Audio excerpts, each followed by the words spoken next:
music.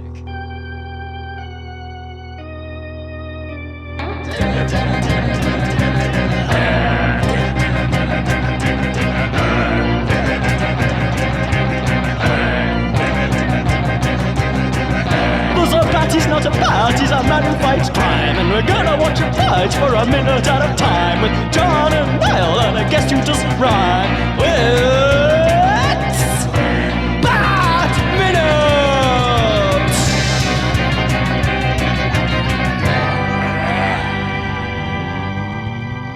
Attention, citizens of Gotham. We are back once again with Bat Minute and Robin, the show that invites you to make yourself right at home. For 3 days a week, anyway. I am one of your hosts, John Parker. And who needs a frigid co-host? Well, you might not need me, but I'm here anyway. It's me, Niall McGowan. I thought you were using that as an excuse to say that you're not frigid. Oh. Who needs a frigid co-host, you know? Oh, I am very, very frigid, though. I should clarify that to everyone in case there's any question about it. That is a little-known fact about Niall. Yep. Yes. That's on my IMDb. That's the one thing in the trivia section. Technically, now you can add podcasts to IMDb. I could add that as you try. I was saying that was a thing there like a year ago. There was people like, you can put podcasts in IMDb now. Like, oh, okay. Yeah, I put like three episodes on and then got very bored. I was like, this takes too long. I can't be bothered with this. I had to have IMDb remove a bunch of podcasts that I was attached to on my IMDb because it's like an actual professional thing that I use. So I had to request that I be removed from a bunch of shows because it was my entire IMDb. Oh yeah, it'd be too podcast much. Guest spots. It'd be okay if you could relegate it to a separate tab or something. Other stuff. Right. Other stuff. There you go. But anyway, as you can hear, we are joined once again by Scott Carelli. Hi. Yay. Welcome back. I bet you are very excited to having talk me. about minute 81, the most exciting minute of the movie. It's not really. I'm just It is. It's like I was going to say, it's one of the most eye-catching minutes of this movie, but it's so many. Say what you will about Batman and Robin. There's so many just random shots that are yep, just beautifully photographed. Just the looks whole movie pristine. looks great. Yeah. I think you said it in the first minute this week, Scott. The sets all look amazing. I think that the one we've just been in, for instance, that looked so 60s to me. Yes. That's just even though the shot of Ivy in front of this tube with Nora is just beautiful. It's a poster in the making right there. It's just if this was more well regarded a film, I can imagine that being framed up in people's walls and stuff like that. But I love it. But the minute does start with that silky, sexy sway, and it ends with lies. Nothing but lies. sweet little lies. Well, I could have nasty big lies, I guess. Really. I should have started singing, even though I can't sing. That would have been a beautiful moment. I've missed something there. Yeah. The fans would have rejoiced. I would have been requested to do an album. But we are back with Ivy continuing that sexy walk we were talking about. It's so OTT once again, but I love it so much. And with that little kick at the end, kicking the cable out, boom, it's a real indication of her character too. That I think we were saying that one of the other weeks too. She could pop up behind people and just kiss them in the cheek, and that'll be them instantly done. But she loves the toying. She loves the seduction. Like a cat. Yeah, like a cat. Yeah. Things with this version of Ivy too, and even the slinky walks almost very. But just the fact too that she's these guys are right downstairs. Gordon, Batman, the whole police squad, and yet Wait, police squad. it's just Frank Drebin.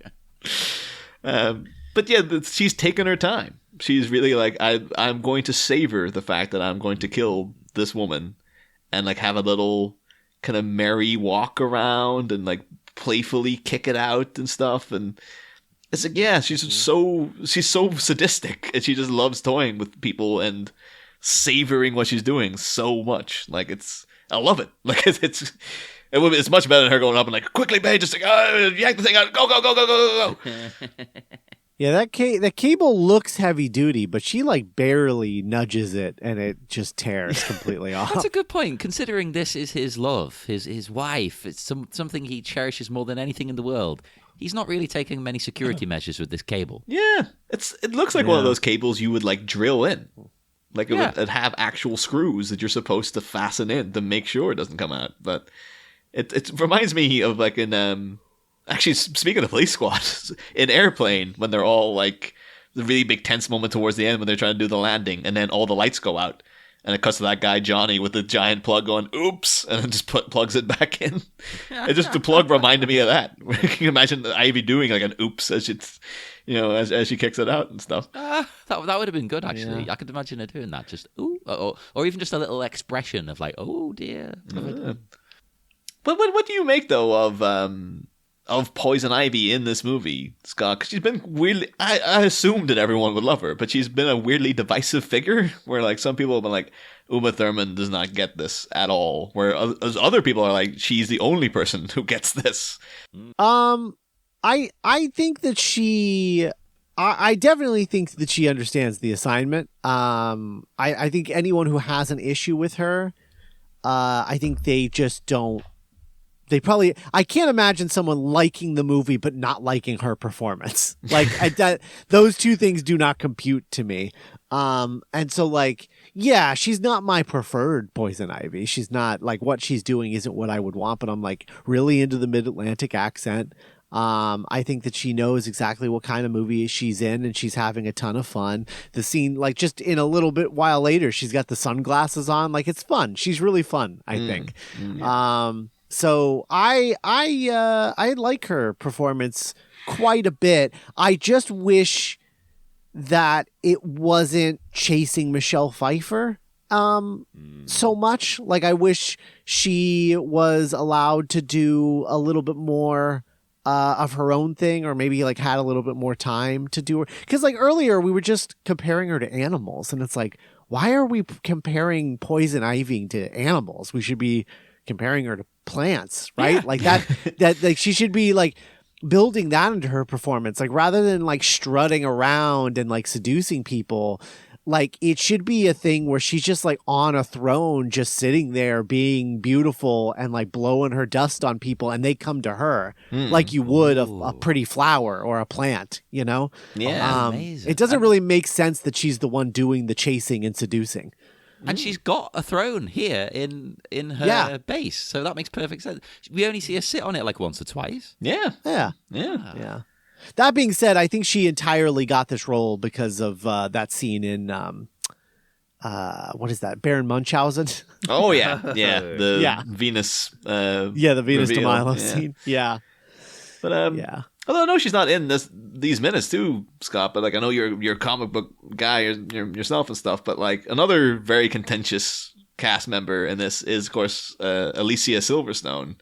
Right. Do you have any regard for her performances or this iteration of Batgirl as she stands? Because I think she's one of the things that always gets just like just thrown out altogether. Like very few people will stand up for that interpretation of the character in this. But yeah, I hate this version of Barbara. I think it's stupid. I think it's just like it really feels. This is like the definition of shoehorned in. And I don't like her performance, but I don't blame her because I think she's miscast. Yeah.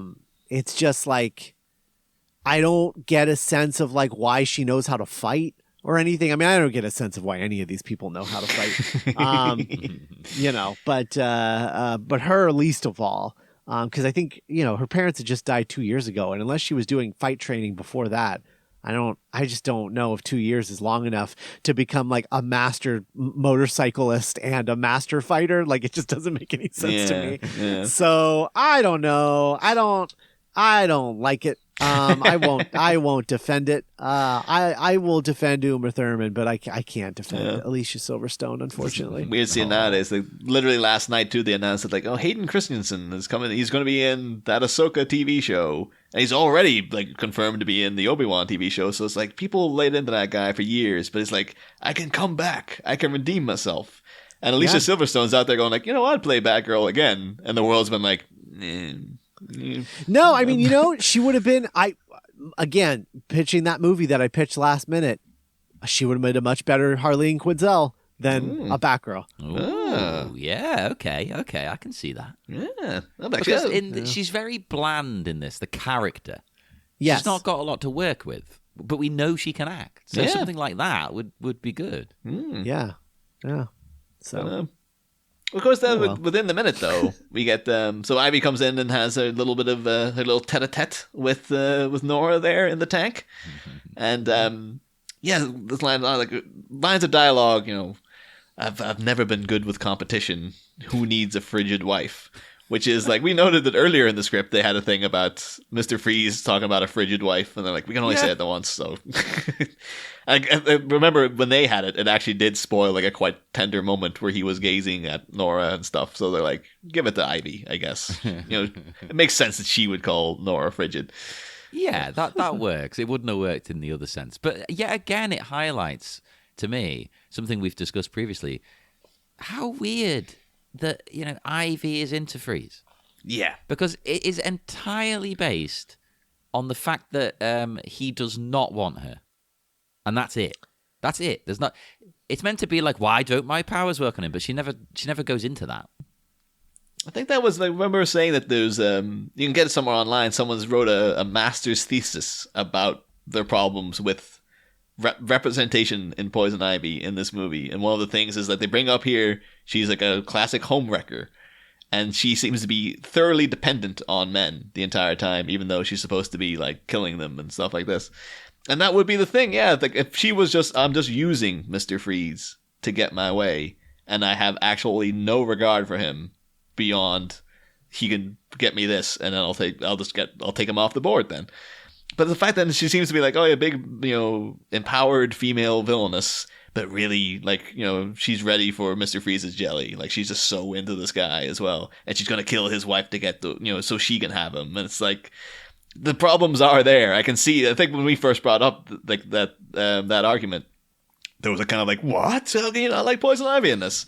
But it is there. Like, it is a bit like, she could have been better written. It's modern Poison Ivy in comics, never. I would never have her fall in love with Mr. Freeze and be like really enamored by this dude who has no time for her whatsoever and stuff. Like, it would be insulting to the character now to do that. Yeah. Well, and it doesn't make any sense. Like, she's not even consistent within the movie is the problem, because like in her first scene, her origin is about a guy who steals her work, claims it for his own, and then murders her. Yeah. So it's like, your argument of like, well, maybe she needs his scientific mind. No, she doesn't. She's a scientist. Like, well, that's the thing. She created the venom that made Bane. Like, I just don't. It's not even consistent within itself. Yeah. It's so bizarre. I guess maybe she's if it went more into she's attracted to him because he's so intelligent like her. Oh, it's like someone on my level. But it never brings that up as a thing. So yeah, because you could even make the argument, even if they made the argument that the reason that she likes him so much is that he doesn't fall all over her and he does treat her with respect. That's what she's into, because she's not used to men treating her that way. Then even that would be like enough to be like, oh, okay, I could see what she sees in him. Just one line about it. Yeah. You can have it, he's chivalrous, and then you can work in a shiverless puns. Oh, damn it. That's right there. You need to be writing puns for Arnold full time now. Come on. That's your job. I think he has a team of pun writers. So. I'm certain he does, yeah. He's just like, I got my guys to come in. These guys all bustle in black suits with just like dossiers full of puns. Script. I was like, hey, that's my script. Not anymore, it's not. Just yank it out of the writer's hands. It's part of the contract. Arnold signs on. You have to send it off to his team, and it'll come back with all like marker, like just like writings all over it. There's a darker iteration of this too. It's dark enough that she's flat out killing Nora Freeze here, but like, yeah, there's also a way too, because Ivy's whole thing too is like to make people into her minions, and like a lot of the modern interpretations of her, and before this movie even came out, was her literally turning people into like zombies and stuff that would just fall at her feet and stuff. There could have been a big reveal that she didn't kill Nora. She actually like made her one of her slaves somehow. Like at the end, Victor Freeze finds out like, no, Nora's out and about. Like Ivy did something to her, but now she's back, but she's under Ivy's thrall or something. It feels like now like that would be like a a third act twist, and that would make him turn against her or something. That she's actually, she's that cruel and that vindictive, but not there yet in the 90s. Particularly not there yet with this movie. It would be wildly out of character for the tone and stuff. But like, yeah, it was an option, I guess. But we should say though, of course, we've kind of alluded to it in the past before, but Nora Freeze has been revived several times in the comics. Quite recently. Yeah, but literally within the last year. It was good for our purposes, I guess, that they brought out a story to do with her. Because, as we mentioned before, at the end of Sub-Zero, the animated movie, she is, full-on cured and goes on to live her life. And there's continuation comics. We'll talk about them down the line, too. But a couple of years back, in 2005, Nora was first revived by Batgirl, weirdly enough, in the Batgirl comic, Batgirl number 70 from November 2005. And yeah, she was, there's a lot of business with Nissa Al Ghul, the forgotten Al Ghul daughter. It's always, Talia these days, but there was also a the Nissa. one from Arrow. Nissa. Mr. Freeze briefly teamed up with her, but Batgirl convinces him against it, and then they end up taking Nora to the Lazarus Pit, because it makes sense. Put her in a Lazarus Pit, see what happens. Yeah. But at this point, Nora was like actively falling apart. Like her fingers were coming off, like her body was in decay and stuff, even though she was frozen. And so they put her in, but because there's cracks in her body, the Lazarus, ooze, the essence soaks into her in an unfiltered fashion. And of course, the Lazarus Pit, the whole thing is like, it will revive you, but it'll also make you crazy. Ra's al Ghul comes back a little worse every time. And so Nora is revived, but she's gone completely nuts. And she is the villain Lazara, who looks as if she's made of like lava and stuff. I like that. That's different. Yeah, she has the ability to manipulate fire and reanimate the dead. Oh, so, well, because fire is the symbol of life. So that makes perfect sense. And she's the opposite of Freeze. Yeah, that's the thing, man. It's like, it's a very short story. It's just literally Freeze is like, this is terrible. Like, she hates him because of like what he's done to her. And she's like, I'm going to go out and mess up the world and stuff. Well, that seems to be a recurring theme in resurrecting Nora. She seems to end up hating him. That's the thing, yeah. Because that happens, with Lazara occurs, Freeze ends up refreezing her, has to figure out another way. But then, of course, you have the new 52 comes and goes, and then we have Rebirth, and then, of course, they tackle it again very, very recently in the Year of the Villain thing they were doing, and they had a couple of issues in Detective Comics with Mr. Freeze. And I think, actually, at the time of recording, I think it's where it's left, like, Mr. Freeze in Detective Comics. Maybe not the main Batman, because there's so many Batman comics out every month. I think he's still doing stuff in the Batman storyline, but in Detective Comics, they kind of left this note of like, maybe we'll get back to that someday. Yeah. But yeah, it's Lex Luthor gives him a serum to cure Nora. He does so, and discovers like, oh yeah, she's completely revived now. At this point, Mr. Freeze has gone crazy. Like, he was digging up corpses to like try to see if they could be cured of their diseases and stuff. I like that. That's freaky. That's like Frankenstein-y. Yeah, he's testing out animals. He's just like, at one point, he's so ruthless because when he touches things, he freezes them. He grabs a guy by the face and he freezes his whole head and like smashes it on the floor. It's like hardcore Mr. Freeze. But he ends up just like was wanting to do more and more tests, but this takes the gamble, revives Nora, but she's like him. She has to be kept in a suit. So his new scheme becomes like, well, I'll fund research for like curing us of this, and then we're done. Like, it's all over then. And they go on a little crime spree, and she's like worse than him. Like, she's taking a little too much joy in going out and freezing people. Mr. Freeze is always very cold with what he does. But Nora's like she's cold. Yeah. But she's kind of getting a kick out of all this villainy.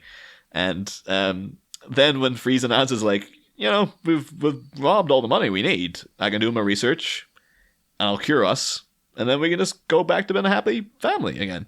And she's like, the hell with that, and ends up freezing him, running off. So Mr. Freeze has to team up with Batman.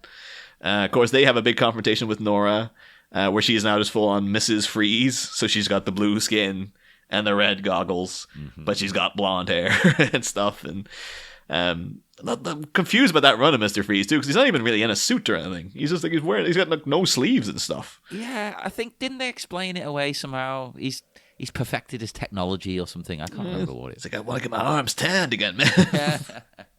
But yeah, at the end of the story, like they both turn on Batman, and then in the split second the Batman's frozen before he can get himself out, Nora then turns again on Mr. Freeze, injects him in the ear with this serum that'll heighten his body temperature, and she's just like, the hell with both of you, I'm going off, mama's cutting loose, like running off, gonna do her own world conquest of Nora Freeze. And then Batman's just like, the bitter irony, because the only way to cure Freeze is to put him in cryostasis. And so it's like a really sad battle at the end where like Victor Freeze is just standing in a tube just like Nora, and Batman's just like, well, isn't it ironic you ended up this way? But there's one thing, Victor, she had someone who loved her, who would take after her, and you don't. That's like, dark. There's no need for that. Like, who's the real cold guy here, Batman? I think it's you, buddy. Jesus Christ, have some sympathy. Yeah. I think, again, time of recording in Detective Comics, I'm pretty sure that's where they've left Victor Freeze. He is currently in cryostasis. Well, that's a perfect thing to do with your character, because then when you need them, they're there. Yeah. You can bring them back.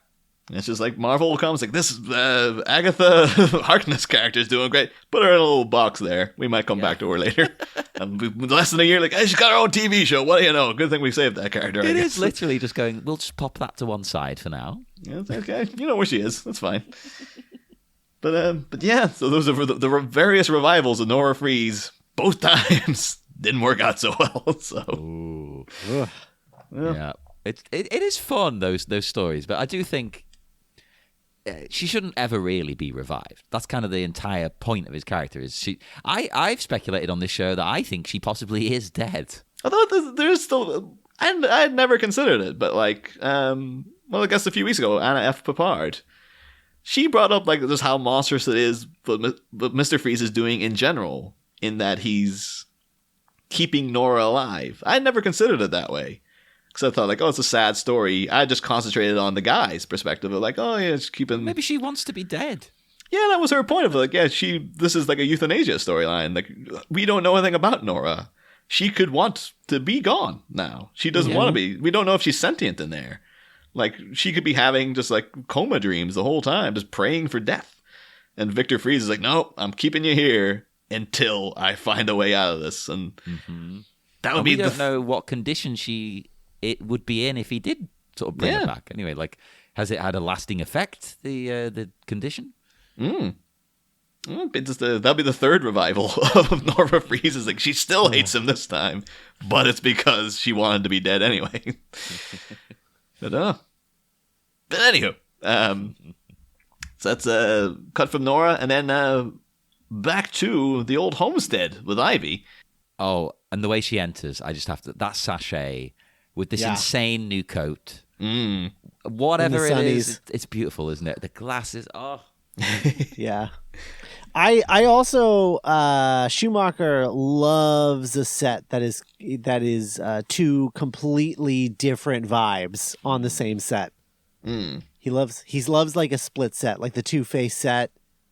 Oh yeah. Like the Two-Face hideout, and then here it's just like it's all like a greenhouse except for like Mr. Freeze's room, which is like completely different vibe. I have to ask though, like, so this is, if we're just taking this is straight after like they went in, got his stuff from the ice cream factory.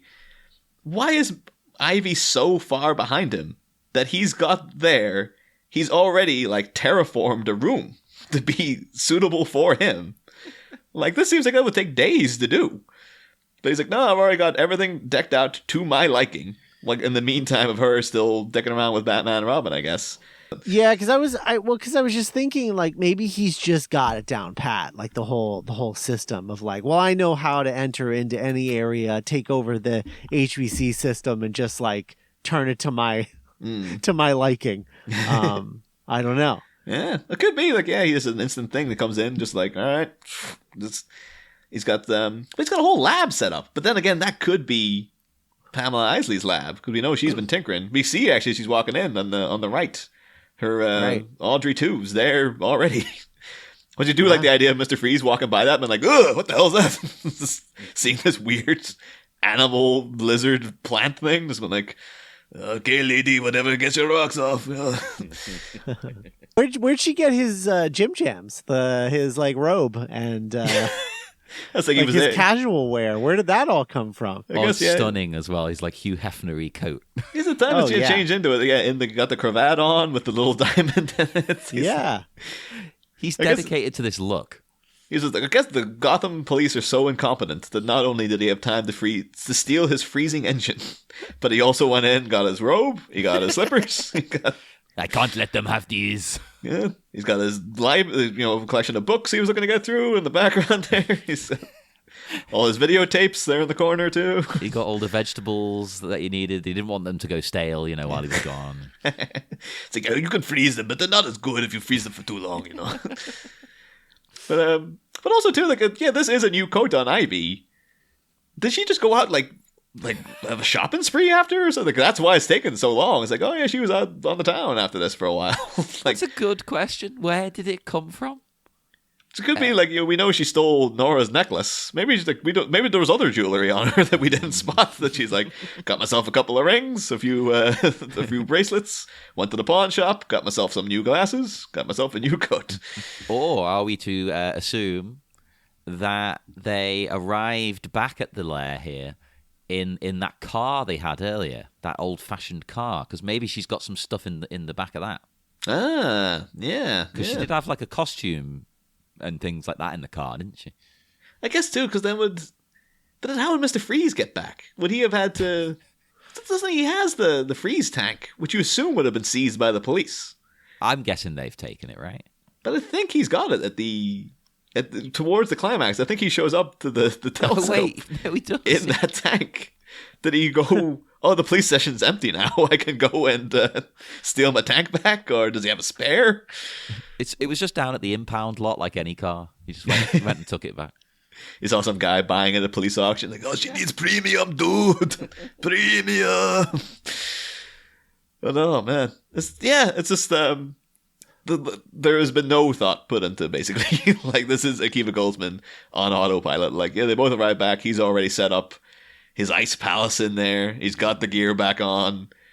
We don't know how he got back. We don't know, if Ivy was... Presumably they arrived back separately. Unless it's like a day later or something. And she's already been... But Poison Ivy wouldn't wear the same clothes. No. This is like 20 minutes later or something. Yeah, so... This could be that there's aspects of this movie that are a bit shoddy. Like, it's hesitant. Well, her coat could be like a chopped up monkey suit that's been like dyed green and red. Yeah. It's very similar fabric. Maybe she just really dug it. Doug being in it. She felt good in it. Oh my God, that would be genius. Yeah. Why would it make... I think we found out those monkey suits were made out of 400 dyed Santa wigs or something, on sets. So, oh wow, well, why would I let all these Santa wigs go to waste? Get them back in the dye again. Come on. Oh yeah, yeah. Oh, actually, hang on. I've just thought of something. Her hair's longer again. Maybe she went out to properly got my hair done. I got a new coat. I got my glasses. Yeah, but that does indicate that it's been longer than 20 minutes. The top of the coat is the same color as her hair, and it makes it look like she has longer hair.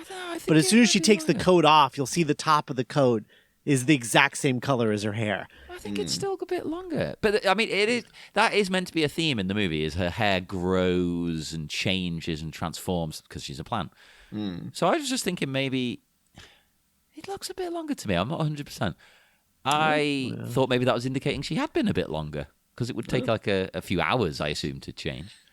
There is a... Considering how nipple-centric this movie is, and, as the last two movies have been, there is a missed opportunity here, I feel, with Poison Ivy, because she's very nippleless.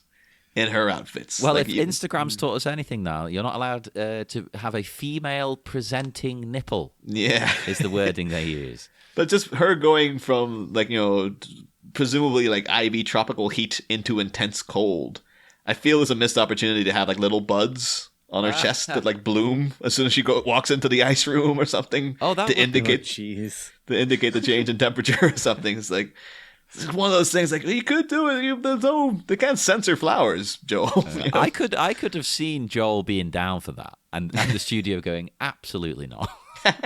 I will say about this costume. I like this costume. I like the hair and everything. But oh man, do I hate the red tips on the gloves. It's I mean, it just looks so shoddy. I don't know. It takes away like. It turns it from like kind of a semi-classy outfit to like a children's Halloween costume. Like I don't know. I think because it looks so cheaply done. It looks like she's just dipped the fingers in some paint. Yeah. It did, when you said that, Scott, though, it did bring back many childhood memories of like the witch's fingertips, a black plastic bin bag, and a witch's hat. Yeah. That's the Halloween costume. I used to do that every year. I was like, I wanted to be a witch, so I'd do that. I remember saying to like my mom and stuff, like I want to be like the Joker and stuff, and she's like, "Too bad, we still got the witch's fingertips from last year."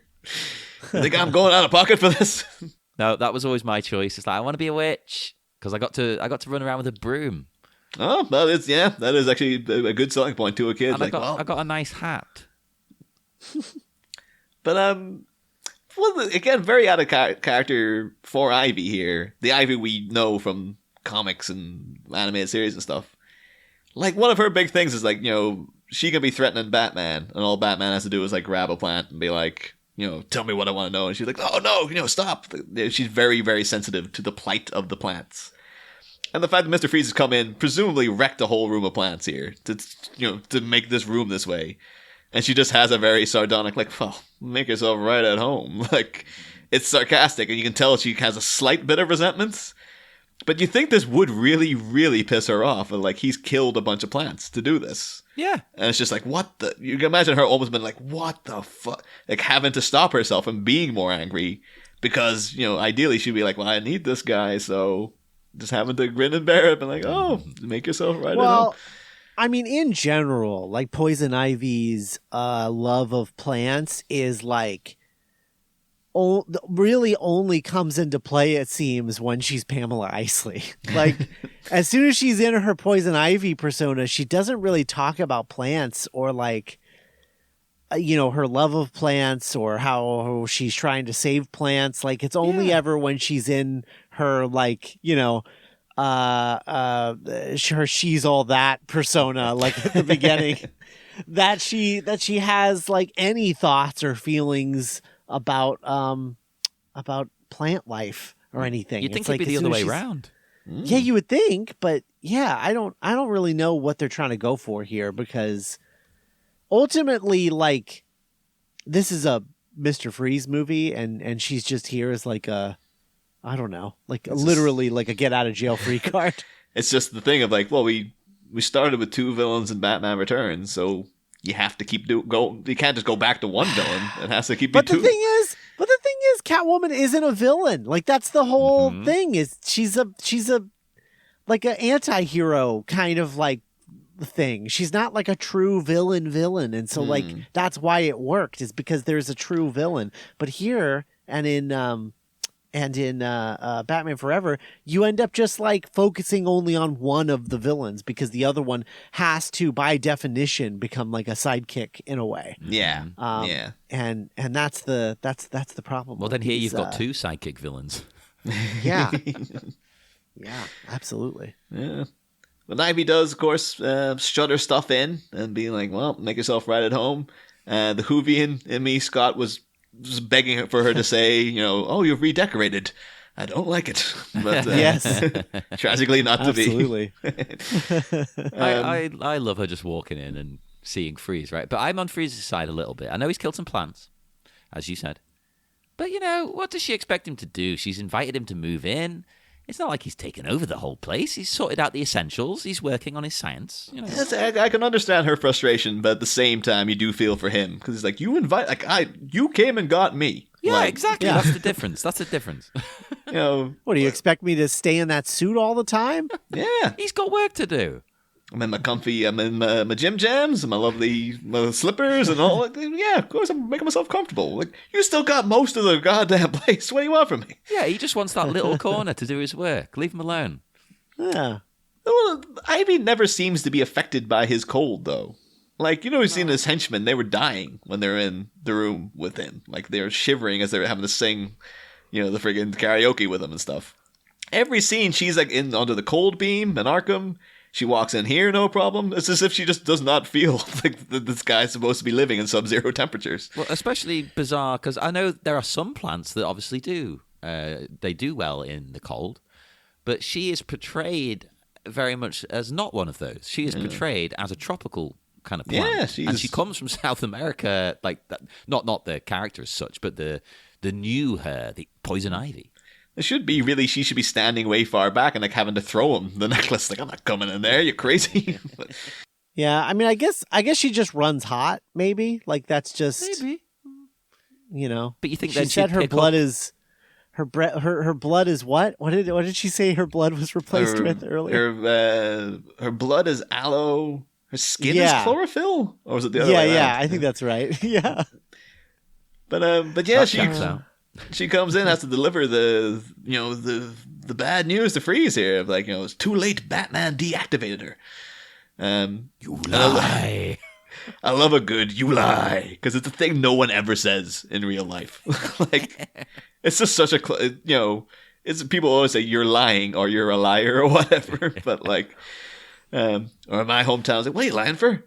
People used to say that all the time. But yeah, you lie. Just instantly takes me back to the first Turtles movie when they're fighting Shredder at the end, and he has the "Where's Splinter? Ah, the rat. He has a name. It had a name. No, you lie. Do I? That reminds me so much of what we were talking about like a day or two ago, though. That's the mouth of Sauron's sort of character right there. Just lying about the death. Maybe we should get more enjoyment in life if we just went around lying about people being dead and people accusing us of being liars. Like, yeah, this works. I enjoy those scenes every time. And the thing that annoys me, I've mentioned it already because when she first grabbed the necklace, but the way she presents it as proof now. But I'm just here thinking, like, come on, Freeze, use your head. Batman would never do what she's saying he's done, no matter what you think of the guy. Okay, he might blow her up with dynamite in her pants, yeah. But this, no. Just deactivate her. There is no logic to it. Because it's like, this is beloved Batman. This is Flower Ball. Public friend Batman. Everyone has a great time for this guy. He wouldn't just go around like, yep, just unplug that patient and, just, kill her. Just, does he think he did it out of spite? Is he doing it because he's just like, well, wasting electricity or something? Like, what? Why would he kill her? The woman openly pining over you and desperate to have you.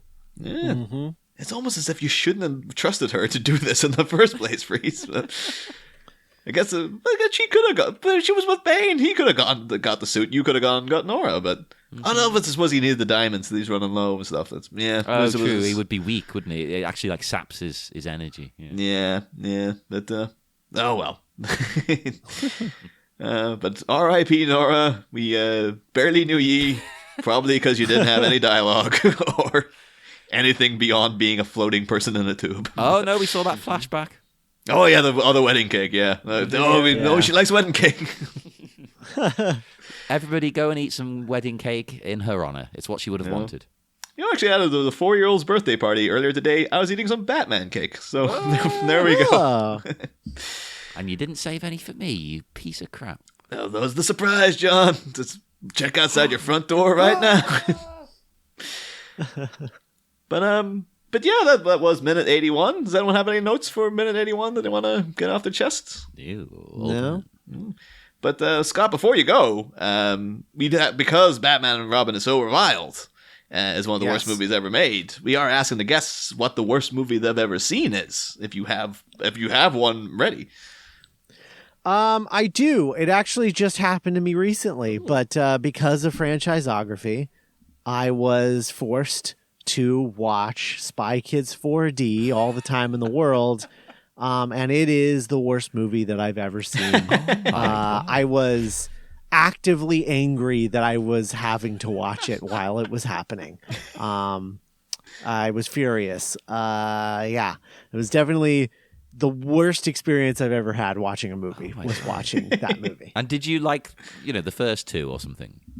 Yeah, no, I like the other ones are fine. Like they don't even like really talk down to kids, but this one, man, it's all just like fart and poops and barf and pee and just I mean it's just people falling down, and I mean it's just a whole movie of Mr. Freeze kicking cops down the spiral staircase. I mean that's it is truly the acting is really atrocious because they got like full-blown kid actors for this one, and so they're all like overacting in that like Disney Channel kind of way, and it's truly awful, and everything that made the Spy Kids franchise special is out the window. And to top it off, one of my most hated actors of all time is in the movie, Ricky Gervais as a robot dog, and who just won't stop talking and is constantly making puns and jokes that not even the characters in the movie are laughing at, but it's just,